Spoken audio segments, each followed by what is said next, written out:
Todos los vivientes no somos más que momentos de la evolución del cosmos, olas de un mismo mar.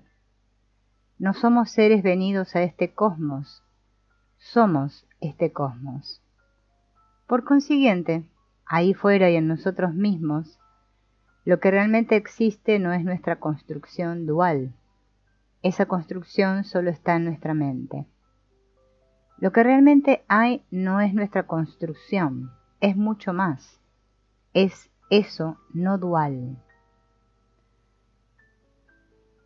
Nuestra incapacidad para distanciarnos de nosotros mismos como sujetos de necesidades es la causa principal de la gran mayoría de nuestros sufrimientos profundos, y es la causa de la incapacidad de nuestra mente y nuestro sentir para salirse de los marcos que le dicta la necesidad. Y es también la causa de la necesidad de que los vivientes siempre estén sometidos a la necesidad inmediata. Eso determina que nuestras interpretaciones, proyectos y acciones estén rígidamente modeladas por la necesidad y que miren al corto plazo. También genera en nosotros lo que es nuestro error fundamental: comprender, percibir y sentir, no lo que la realidad es, sino lo que nosotros precisamos ver y sentir en ella para sobrevivir. Para todos los vivientes y también para nosotros, la realidad es dual. Está compuesta de sujetos de necesidad y objetos. Sin embargo, la realidad en sí misma no sabe nada de dualidades ni de sujetos y objetos. Lo real es no dual. Otra consecuencia de la dictadura de la necesidad inmediata en las interpretaciones, proyectos y acciones es la fijación, la falta de flexibilidad, la inercia e incluso la resistencia al cambio por miedo al riesgo. La mayoría de nuestros errores de juicio y valoración, y por tanto de proyecto y de acción, nacen de esa incapacidad de distanciarnos de nuestras necesidades inmediatas. La incapacidad para distanciarnos del sujeto que ha de satisfacer sus necesidades día a día es la causa de que no orientemos nuestras acciones convenientemente a medio y largo plazo. Eso no era grave en sociedades que vivían largos espacios de tiempo haciendo siempre lo mismo, pero sí es grave para sociedades que han de vivir de la innovación y cambio continuo. El silenciamiento desde la mente pretende salirse de la realidad que la necesidad construye y acceder a la realidad que es, lo real, lo no dual. El conocimiento del no dos es el fin de la ignorancia, causa del sufrimiento. Es la libertad, la iluminación y la paz. ¿Qué es lo que pasa cuando no se comprende y se siente desde la necesidad y desde los filtros que la necesidad genera? ¿Y qué consecuencias le acompañan? Las consecuencias son el miedo y el deseo. Claro, la labor es ardua porque nuestra construcción, modelada por el deseo y el miedo, tiene unas raíces profundas. Esas raíces se extienden a nuestra primerísima infancia y van más allá de nuestra breve historia, porque se enraizan en las generaciones que nos precedieron. El mundo que vivimos y que damos por real lo construyeron nuestros deseos y miedos, y también los deseos y los miedos que heredamos de nuestros antepasados. Desde estas consideraciones parecería una tarea imposible, pero no lo es, porque el poder de la mente es grande, tanto construyendo como destruyendo, y porque el error, que es algo pegajoso que parece imposible de arrancar, se diluye en un momento cuando es comprendido. La enseñanza fundamental de todos los maestros del silenciamiento desde la mente dice: quien silencia la necesidad calla al constructor. Por consiguiente, quien silencia al deseo, el vocero de la necesidad, calla al constructor. Callar al constructor es silenciar el mundo. Silenciar el mundo es silenciar la dualidad. Silenciar la dualidad permite acceder a eso no dual que es todo. Todas nuestras facultades funcionan regidas por la necesidad. Por lo tanto, su funcionamiento es dual, yo y el mundo, y egocentrado. Parten del supuesto de que yo estoy aquí y ahí el entorno, el medio. Salen de casa para volver cargados con una presa con la que satisfacer la necesidad. Así actúan nuestros sentidos, nuestra sensibilidad en general, nuestra mente y nuestra acción. Dicen los maestros que basta con desarticular la manera de proceder de una de estas facultades para hundir el conjunto de la construcción. Si no busco nada para mí en la acción, si actúo solo y exclusivamente a favor de otros, si salgo a actuar y no vuelvo cargado sino con las manos vacías, silencio el deseo y silenciando el deseo, cambio la percepción, la comprensión. Si salgo a percibir y sentir las cosas en su mismo ser, porque están ahí, sin buscar en ello mi satisfacción, silencio el deseo, silenciando el deseo, callo la acción y muto la comprensión. Si salgo con mi mente no a conocer lo que hay para actuar más convenientemente y sobrevivir mejor, sino para saber lo que hay, sin buscar provecho en ello, silencio el sentir y silenciando el sentir, callo la percepción y callo la acción. Desde cualquiera de estas facultades se desarticula el conjunto. El silenciamiento, desde la mente, pretende conducir nuestra comprensión hasta llegar a ver con toda claridad que lo que damos por realidad es solo una construcción de nuestra mente. La mente debe razonar sobre esta temática hasta llegar a entender con tal claridad y sin sombra de duda que las cosas son así. Entonces, esa comprensión se transforma en intuición que ya no precisa en absoluto del razonamiento. Cuando esto ocurre, el sentir se implica, porque el sentir se implica en lo que la mente da por realidad. El sentir no puede implicarse voluntariosamente, porque el sentir sigue a la realidad.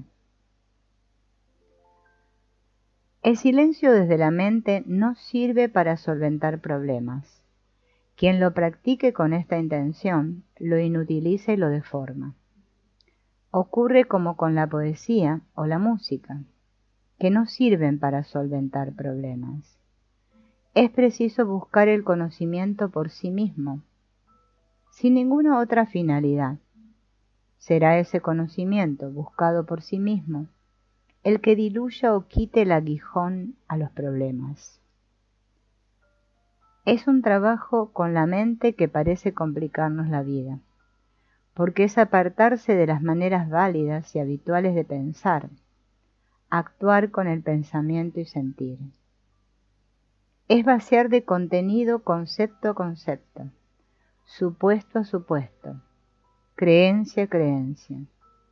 Es deconstruir todo nuestro sistema mental, el que es causa de nuestros deseos, temores, expectativas, esperanzas y sufrimientos. Practicar el silencio desde la mente supone aprender a manejar equilibradamente la capacidad de razonar hasta toparse con el vacío, la capacidad de intuir directamente un paso más allá de nuestra capacidad de razonar. Es un trabajo lento, porque es un trabajo de desgaste de la realidad de nuestro mundo, de la validez de nuestros supuestos y creencias, de la validez de todo nuestro sistema mental. En este trabajo uno no debe preocuparse por el sentir, si sigue o no a los esfuerzos de la mente. Cuando llegue su hora intervendrá. No hay que caer en la tentación de medir los resultados en grados de felicidad, de tranquilidad y de paz adquiridos. Todo llega en su momento cuando el yo ya no se preocupa por sus adquisiciones, sino solo por la verdad de lo que es. Solo debe preocuparnos una cosa: salir del error para conocer. Lo demás vendrá por añadidura. Hay que confiar en el poder del conocimiento, que es capaz de transformar la base de la conciencia. El conocimiento, desde el poder de la razón y de la intuición, es capaz de darle la vuelta a nuestro conocimiento de lo real, es capaz de darle un vuelco completo a nuestra comprensión de lo real y de nosotros mismos, y desde ahí mutar nuestro sentir y actuar. El silenciamiento desde la mente es diferente de la meditación cristiana. La meditación cristiana parte de la creencia, excluye la duda, razona la creencia y la profundiza hasta que repercuta en el sentir y en la acción. La meditación desde la mente no parte de la creencia, acoge la duda hasta agotarla, desarticula nuestras creencias cotidianas y religiosas para llegar a comprender e intuir directamente eso no dual. El camino interior que enseñan las Upanishad no parte de creencias, trabaja sin creencias y termina sin creencias. En ningún momento proclama la sumisión incondicional a formulaciones. El camino interior puede oscilar entre el teísmo y el no teísmo. Se puede funcionar con Dios cuando uno está atascado en el propio yo, cuando se siente impotente, temeroso o de una u otra forma enredado en el ego. Puede funcionar sin Dios cuando está tranquilo, cuando trabaja con lucidez, cuando siente el impacto de la cultura actual, ni creyente ni teísta, cuando la comprensión y el sentir se conjuntan. Muestran con toda claridad que los grandes textos son revelación, y eso no porque uno crea en un Dios que habla al hombre, sino porque verifica esa revelación por sí mismo en la comprensión del texto. Ve en el texto luz y más luz. El texto le genera certeza. Muestran lo que es el poder de la mente para hacer el camino interior y para arrastrar en pos de sí al sentir. La mente como razón y como intuición. Y ahora comenzaremos con las prácticas. Primer práctica.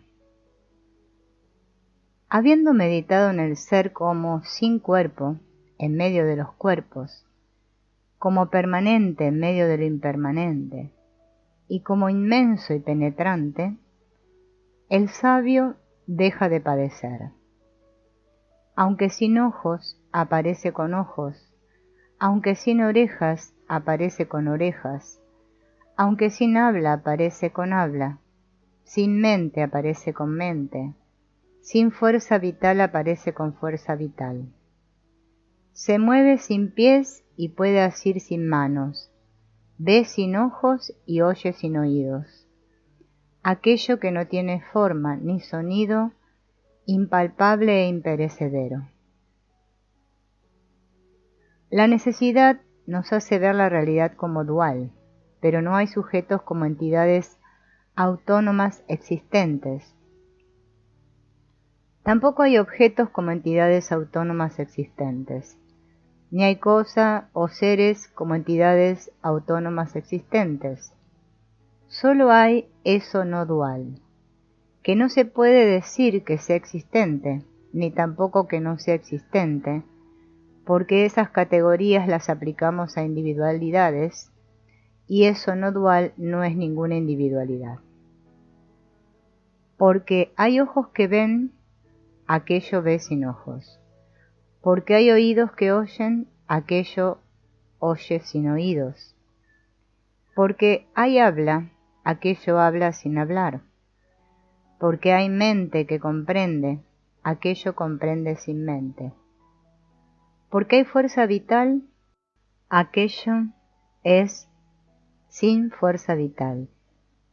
Porque hay caminar, asir, ver y oír, aquello camina sin pies, hace sin manos, oye sin oídos y ve sin ojos. Lo que es, eso no dual, es sin forma porque está en toda forma y por tanto ninguna de forma especial. No se liga a ninguna forma, se dice en cada una de ellas y las abandona. Como la belleza no se liga a ninguna flor. Las formas no tienen nada que no sea él. Por consiguiente, lo vemos directamente. Es sin cuerpo en medio de los cuerpos. Es lo impermanente, sin forma en toda forma. Impalpable e inasible en medio de lo palpable y lo asible. Resulta evidente que quien comprende esto deja de padecer. Segunda práctica. Al igual que la luz, parece como si tuviera forma cuando está en contacto con los objetos, así sucede con el absoluto. El absoluto tiene dos formas, la material y la sutil, la moral y la inmoral, lo limitado y lo ilimitado, lo definido y lo indefinido. No existe nada que vea sino él, nada que escuche sino él, nada que perciba sino él, nada que conozca sino él. Háblame del absoluto que se presenta inmediata y directamente. El ser que está dentro de todas las cosas, allí donde no se ve nada más. La luz no tiene forma, cuando ilumina parece tener formas. Sin embargo, todos los colores y formas son la luz, que no tiene forma. Lo que realmente es, el absoluto, no tiene formas, es eso no dual, pero adopta las formas que le imprime la necesidad, y todas esas formas proyectadas por la necesidad son sólo eso, no dual. Lo que es se presenta de dos maneras, la relativa a nuestras necesidades de vivientes y la absoluta.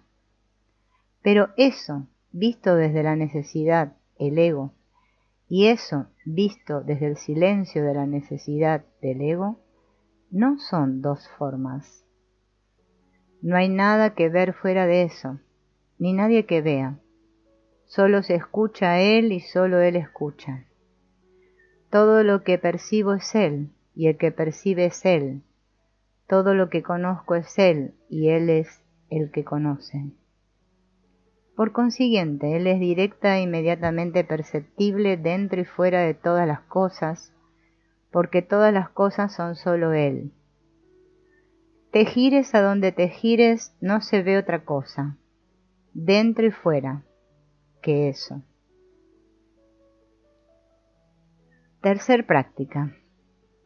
El que todo lo penetra, el ser de todo, permanece oculto en el interior de todos los seres. Él es el ser interno de todos los seres. Él está próximo a todo, como ser interno, y al mismo tiempo es inconmensurable como ser infinito. Los que conocen la energía vital de la energía vital, la vista de la vista, el oído del oído, el alimento del alimento, la mente de la mente, han comprendido al eterno y primordial absoluto. Eres ese foco de luz que hay detrás de la conciencia. Solo hay un poder de ser. Fuera de ese poder de ser que se despliega no hay nada. La luz que pasa por un prisma se abre en diversos colores, pero solo es la luz, nada más. Igualmente el ser, cuando pasa por la mente y el corazón, de un viviente se abren sujetos y objetos en pluralidad, pero solo es el ser. Ese único poder de ser permanece oculto en el interior de la pluralidad. Él es mi ser y fuera de su poder de ser no hay nada más en mí. Él es ser también de todo lo que rodea y fuera de su ser no hay nada más. Más próximo a mí que mi yugular, solo una chispa de su gran fuego. La luz que brilla en tu conciencia, en tus ojos y sentidos y en tu corazón es solo el foco de luz que está detrás de ti, Él. El infinito se descubre en el interior. Tanto la revelación como la tradición hindú hablan del ser supremo como situado en una gruta. El sabio conoce al que está en el espacio supremo escondido dentro de la gruta del corazón. Permanece oculto en todos los seres, no aparece su resplandor. Solo puede verlo el investigador de lo sutil de aguda inteligencia. La divinidad, una, permanece escondida en todas las criaturas. Lo penetra todo. Es el propio ser de toda criatura. Todo tiene a aquello como esencia. Aquello es la realidad. Es el ser, y tú eres eso. Todo esto no es más que el absoluto. Todo esto no es sino el ser. En aquello no hay diferencias. Eso supremo es el ser, pero esta noción es solo una imagen. Eso ni es ni no es, porque no es ninguna individualidad frente a otras individualidades. Es como ser, como conciencia. Lo puedo llamar el Supremo, lo que es, o simplemente Él, aunque no es un Dios tal como concebimos habitualmente esta noción. Toda alteridad es hija de la necesidad. El absoluto no está fuera de mí, está en mi mismo interior. En mi interior hay un espacio supremo dentro del espacio símbolo de mi corazón, que es como una gruta. Ahí reside Él. Ese es el centro de mi ser. La necesidad, su consecuencia, la dualidad, lo ocultan. Solo la indagación lo ve. Todo está como empapado de Él porque es el propio de todo. La esencia de los Vedas es, tú eres eso. Aquí no hay más que aquello absoluto, nada hay frente a Él. Donde quiera que mires, solo Él, nada fuera de Él. Hay millones de diferencias, pero todo lo diferente es Él, sin diferencias. Cuarta práctica. De la misma manera que esas partes del espacio limitado por vasijas y jarras no son diferentes del espacio universal, lo mismo que el agua de un espejismo no existe separada del desierto, así este mundo fenoménico con sus experimentadores, objetos experimentados y todo lo demás, no existe separado del absoluto. Como las brillantes chispas que emanan del fuego, por miles son la misma naturaleza que Él. Así las diferentes clases de criaturas, amigo mío, nacen del ser y se disuelven en Él. Debe considerarse el ser del hombre como una parte de Dios, lo mismo que una chispa es una parte del fuego. Pero, cuando decimos parte queremos decir como si fuera una parte, porque el ser no es compuesto, no puede tener partes en sentido literal. Y sin duda el ser es solo un reflejo del ser supremo. Al ser del hombre se le debe considerar un reflejo del ser supremo como el reflejo del sol en el agua, omnipresente y eterno como el espacio. El absoluto, directa e inmediatamente es el ser de todo. Solo los vivientes humanos vemos sujetos y objetos, yo y lo otro. Los textos hablan con imágenes potentes para hacer comprender el no dos, que las ideas de mío y tuyo o de yo, mundo, son una ilusión no real. Las imágenes que usa son la del espacio ilimitado, la del espejismo, la de las chispas de un único fuego, la de partes de un todo, la del reflejo del sol en el agua. Son solo imágenes para ayudar a comprender. Se termina afirmando que el absoluto es directa e inmediatamente el ser de todo. Quinta práctica. El deseo, que yo sea muchos, que nazca. Entonces ese universo estaba inmanifestado. Él entró allí en esos cuerpos hasta la misma punta de los dedos. Cuando aquello ve, se le llama ojos. Cuando aquello oye, oídos. Y cuando aquello piensa, mente. El firmamento de su cabeza, sus ojos son el sol y la luna. Los 4 puntos cardinales sus oídos. Su lenguaje los Vedas, el viento su aliento vital y su corazón el universo. De sus pies surgió la tierra, pues es en verdad el ser interno de todas las cosas. Como el sol luminoso, aun siendo uno, se vuelve múltiple al penetrar en el agua dividida en varios recipientes. Así el ser divino, el que no tiene origen, es uno, pero parece diversificado al penetrar en los distintos cuerpos, constituidos por limitaciones añadidas. No siendo más que uno, el ser universal se presenta en todos los seres individuales. Aparece como uno y muchos al mismo tiempo, como la luna en el agua. Creó ciudadelas de 2 pies, creó ciudadelas de 4 pies, y convirtiéndose en ave, el Purusha penetró en ellas. Él es, en verdad, el ser que reside en todas las ciudadelas. Nada existe que no esté cubierto por él, nada que no esté rodeado por él. El mundo y nosotros mismos somos solo la manifestación del único. Su rostro oculto se hace manifiesto a nuestros ojos. Fuera de la manifestación de su rostro no hay nada. Mis ojos son aquello que ve. Mi pensamiento es aquello que piensa. En verdad, el ser interno y externo de todas las cosas es Él.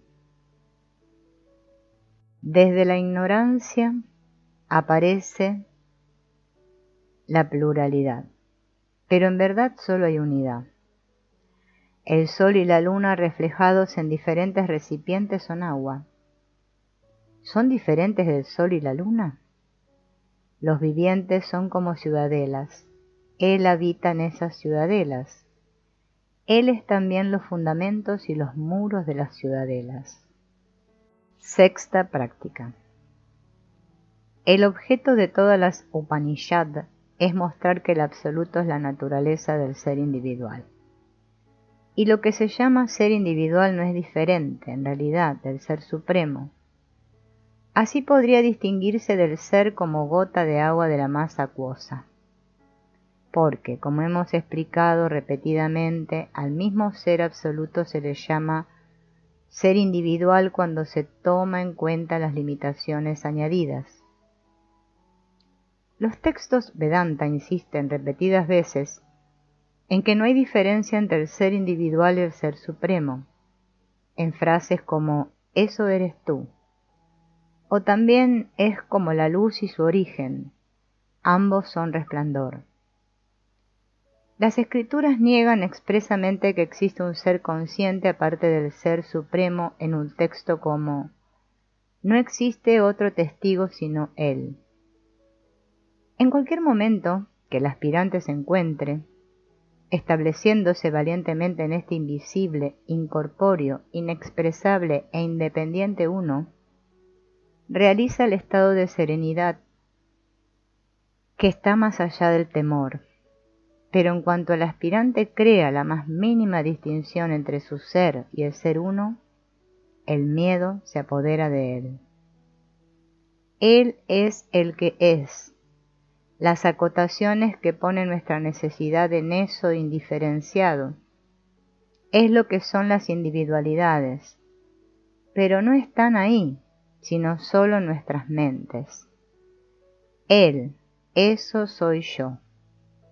Mi conocer no es de mi individualidad, sino de la tierra, del cosmos, del absoluto. Cualquiera puede verificar esto. Yo soy eso, es la serenidad y la paz. Yo soy mi individualidad, mi cuerpo, mi ego, es el miedo.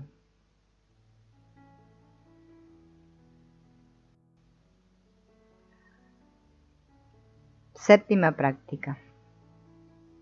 Lo que llamamos el espacio es lo que revela el nombre y la forma. Aquello en lo que los hombres y las formas existen es el absoluto. Inmenso como el espacio exterior es el espacio del interior del corazón. Entonces aquello que ilumina los mundos excelsos y supremos, lo que trasciende los cielos y todos los seres y los mundos, es la misma luz que está en el interior del ser humano. La vida verdadera es lo absoluto. La luz del sol que ilumina el universo, la que está en la luna y el fuego es mi luz. Medita en la mente como el absoluto. Las cosas son formas en el espacio y el tiempo, más el nombre. Formas y nombres. Las cosas hacen que reconozcamos al espacio. Las cosas hacen que reconozcamos al absoluto. Como todo existe en el espacio, todo existe en el absoluto. Las formas muestran al sin forma, receptáculo de toda forma, y lo hacen directamente como las formas muestran la belleza. El sin forma, vacío e inmenso como el espacio, está fuera de mí mismo y en mí mismo. La luz que ilumina los mundos va más allá de todos los seres, de todos los mundos y de todos los cielos, es la misma luz que reside en mi interior. Ver esa luz dentro y fuera, vivir esa presencia, eso es el absoluto. La luz de los mundos es mi luz. La luz de mi mente es la luz del absoluto. Es el absoluto. Octava práctica. Te lo estoy enseñando, pero tú no comprendes. El silencio es aquel ser. El absoluto está en la ciudad del ser individual. El espacio pequeño es el ser supremo. Ahí está la pequeña morada en forma de loto, en la ciudad de Brahman, en el cuerpo, y en su interior el minúsculo espacio de lo absoluto. Únicamente cuando nombres y formas dejan de ser lo que son, en ese estado llegan a identificarse con el absoluto que es su esencia. Él ha de contemplar al son como el absoluto. Ha de entenderse que lo que debe contemplar es el absoluto. La clave de comprensión es el silencio. Cuando hay completo silencio y alerta, solo aparece Él. El silencio es Él.